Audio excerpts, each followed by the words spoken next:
conflict in families is pretty much inevitable.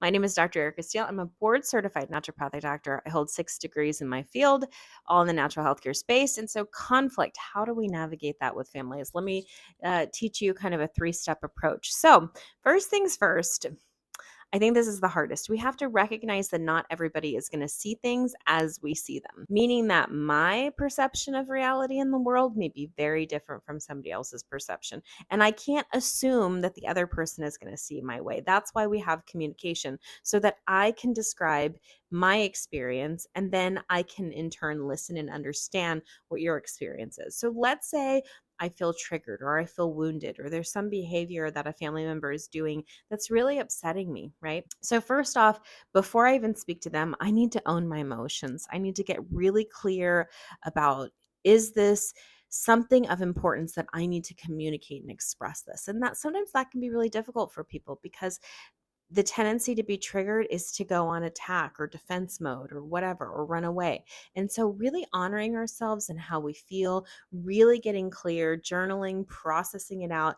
And then, once we've digested it to the point where we're like, okay, there is a certain behavior that doesn't work for me, right? So now I'm going to bring it to the other person and I'm going to communicate with that other person. So I'm going to say, you know what? I noticed that when you did this, I felt this, right? So the behavior, not the person, right? Because if you go to the person, they're going to get triggered. I notice when you do this particular behavior, when you leave the toilet seat up, I find that I get frustrated and I feel like you're not being considerate. Okay. I'm feeling that I'm not being considered. And so I'm asking, right? It's a request. I'm asking for you to be considerate of me by putting the seat down. Are you able, right? So now I'm going to ask them if they're willing, right, to participate. Because if they're not willing, it's a moot point.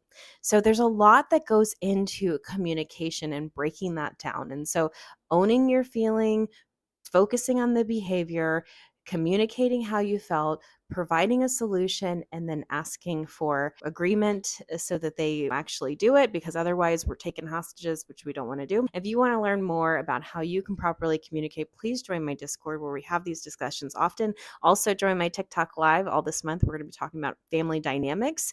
So look out and like, share, and subscribe for more content.